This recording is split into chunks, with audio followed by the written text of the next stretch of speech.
Meanwhile, the New York Giants quarterback situation. They had their mini camp going down.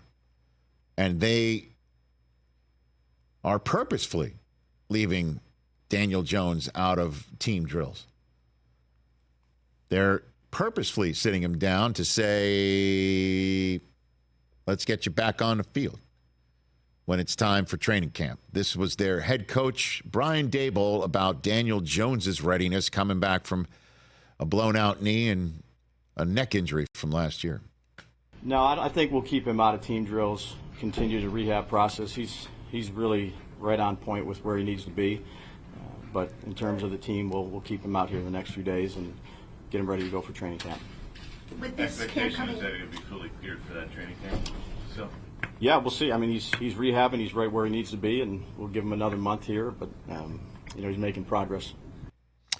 Daniel Jones himself spoke minutes ago, to the point where we do not have the sound bites yet. The sound, as they say in our business. So I will just tell you, based on the quotes from Dan Salamone, or Salamone,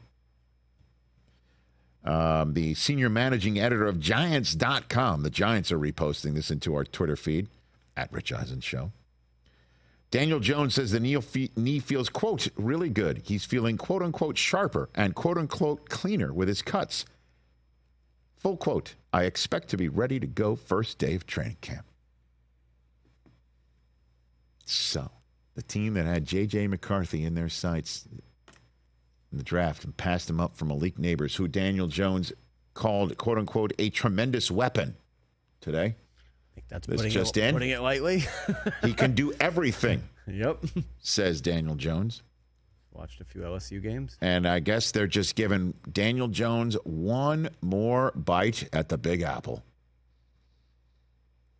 Because he's on the roster. He's not going to get cut. This is the last year for him to. This is winter go home time. Speaking of cut, it's you know what cutting time for him in New York City. And on the Overreaction Monday podcast that Chris Brockman and I recorded yesterday, TJ Jefferson, and I know you've got lots going on in your life and you perhaps have not yet listened to the episode of Overreaction Monday. You're being a little disrespectful, but the truth, I haven't listened to it yet, but I'll get to it today. I appreciate that.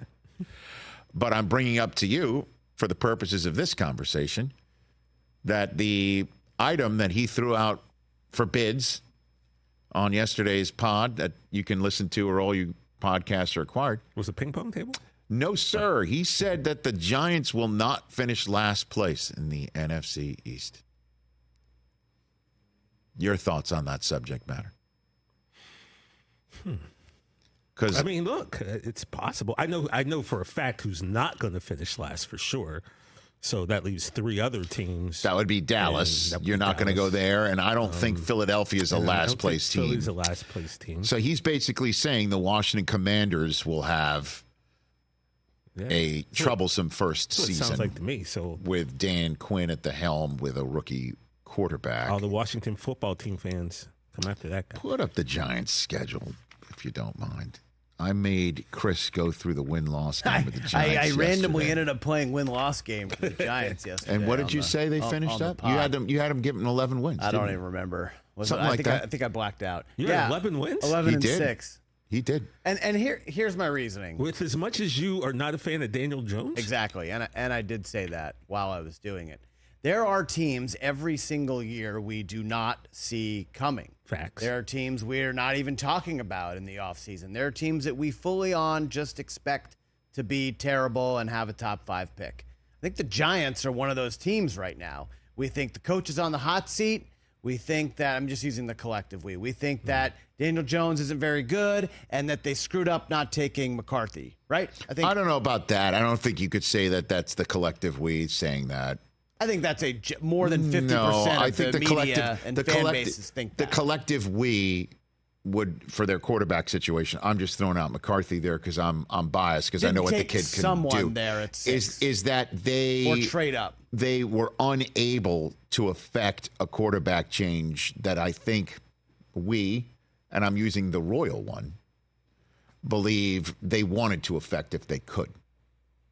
But they couldn't, they didn't, and their best case option for sure is to run it back with Daniel Jones and see how it goes, and see how it may go without, Sterling Shepard, who's talking today about how super fun it is to play with Baker Mayfield again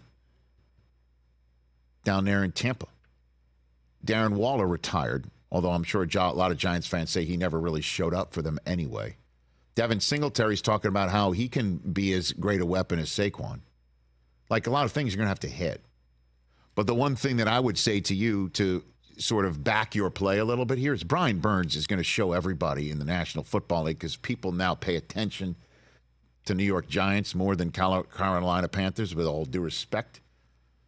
That's how guys who wind up performing well on defensive lines sell Subway sandwiches. I think Victor Cruz is still doing the salsa off of his time with the Giants. And also just look at the last few seasons, right? Teams come out of nowhere. No one thought the Texans were going to win 10 games. No one thought the Vikings were going to win 13. I get you, but it's interesting. The Titans 12. But it's interesting you choose the Giants as that being one of your teams there. Well, I don't know. Because they made a few moves that were. They did have a playoff season 2 years ago. They did improve their team over last year. You do think so, huh? Yeah. Okay. They got maybe the best receiver in the draft. They just need to start one fast. Of the best pass rushers in the league. They need to start fast. They got a tough start. They got to. You mean they got to make Sam Darnold when he comes in week 1, because we assume it with the Vikings, to see some MetLife ghosts. Okay, and then go to the Commanders and say, okay, we've got Daniel Jones and Brian Burns and Kayvon Thibodeau and that defense buzzing around, and it's going to be a long-ass day for Jaden Daniels, and what is going to be, let me make sure about this, it is going to be his home debut in FedEx. And then they're going to have to go to Cleveland before the Dallas Cowboys, who have done nothing, and that's an Amazon Prime game on a Thursday night to close out the first month of the season. The Dallas Cowboys have done nothing but spank-a-lanka-lanka, to use a Michael Irvin phrase, the New York Giants, and shut them out too. We're going to spank. That's the last time Dallas went into MetLife, right? Is they shut them out in week 1. So the Giants need to start fast. Of course, I'm circling that game in Munich on NFL Network at Carolina. So we'll see how it goes. But that's interesting. Check out Overreaction Monday, wherever you can get your podcasts. Catch the Rich Eisen Show every single day on the Roku channel, 12 to 3 Eastern, for free.